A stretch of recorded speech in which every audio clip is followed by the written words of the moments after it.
Assalamualaikum warahmatullahi wabarakatuh. Salam sejahtera untuk kita semua. Terima kasih atas kehadiran rekan-rekan wartawan. Pada hari ini kita menyampaikan update data tentang perkembangan penanganan COVID-19 di Kabupaten Kutai Barat. Yang pertama, jumlah kunjungan melalui posko COVID-19 di Kecamatan Bongan melalui Puskesmas Jambu pada 6 April 2020. Jumlah kunjungan 870 orang. Jumlah kendaraannya kurang lebih 400 kendaraan. Sedangkan melalui Bentian Besar, Bus Damri ada 7 orang dan dari Kalteng ada 2 orang.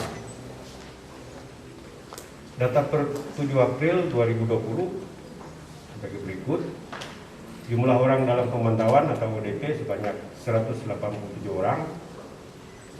Yang selesai pemantauan 77 orang dan yang masih proses pemantauan 110 orang.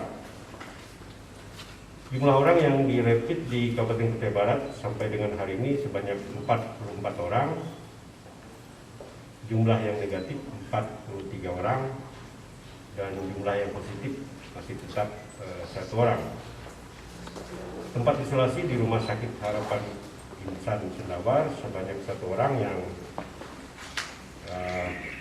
positif kemarin yang dari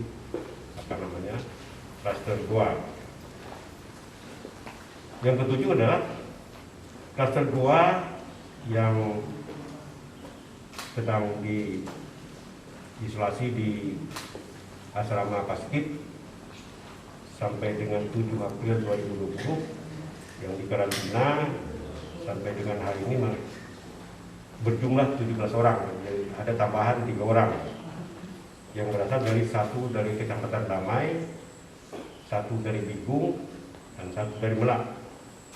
Nah, jadi status 17 orang ini tergantung dari status yang 1 orang positif.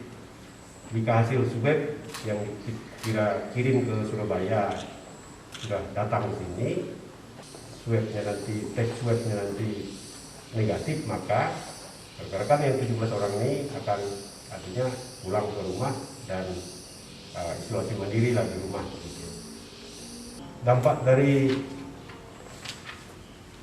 COVID-19 ini tentu berdampak kepada perkembangan keadaan stok bahan pokok di Kabupaten Kutai Barat. Melalui Dinas Diperindakop, kita sudah survei dan sudah mendata. Jadi ada 11 kebutuhan pokok, artinya sampai dengan hari ini, sampai dengan bulan ini masih dalam posisi normal. Tapi kita memprediksi kebutuhan kita mulai dari April sampai dengan Oktober nanti, maka kita sudah memperkirakan bahwa yang kita lihat sekarang seperti beras, dan sekarang ini 2.456 ton, gula pasir yang tersedia sekarang 1,24 ton, jadi cukup aman. Minyak goreng yang tersedia sekarang 67.648 liter. Mentega yang tersedia sekarang 1.752 ton. Daging sapi yang tersedia sekarang kurang lebih 21,60 ton. Daging ayam yang tersedia sekarang kurang lebih 672 ton. Telur ayam yang tersedia sekarang kurang lebih 7,20 ton, sedangkan kebutuhan kurang lebih sekitar 7 ton. Susu yang tersedia sekarang 1.140 ton, dan kebutuhan berikutnya kurang lebih sampai dengan Oktober nanti 1.350 ton. Nah, yang tidak kalah penting adalah LPG 3 kg yang ada sekarang pada posisi bulan ini 2.720 tabung. LPG non subsidi yang tersedia sekarang kurang lebih 787 tabung. Garam beriodium Yang tersedia sekarang 122 ton. Untuk harga perkembangan beras antara pasar Bingung, pasar Melak, pasar Barong Tongkok dan pasar kisarannya kurang lebih sekitar 11.000, jadi kisaran hanya main antara Rp100 sampai Rp200. Jadi antara semua pasar kurang lebih begitu. Selisihnya hanya main ratusan saja. Demikian yang dapat atas perhatian kita semua, disampaikan terima kasih. Ini Pak, terkait dengan pandemi ini ada terendus isu bahwa apakah akan ada pemotongan untuk THR Pak? Jadi masalah THR dan apapun bentuknya, kita selalu mengikuti peraturan yang dikeluarkan oleh pemerintah pusat. Karena bagaimanapun sumber pembiayaan, sumber gaji, sumber tunjangan, sumber THR kita ini tergantung dari keuangan pemerintah pusat. Jadi kalau toh memang kebijakan pemerintah pusat supaya dipotong, ya mau tidak mau dengan berat hati ya kita ikuti.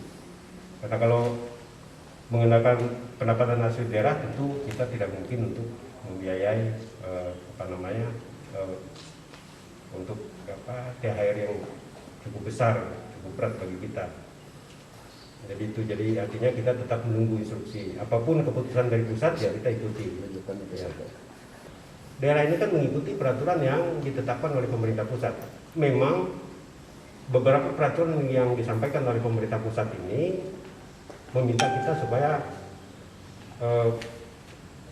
merefokuskan anggaran ini dalam hal penanganan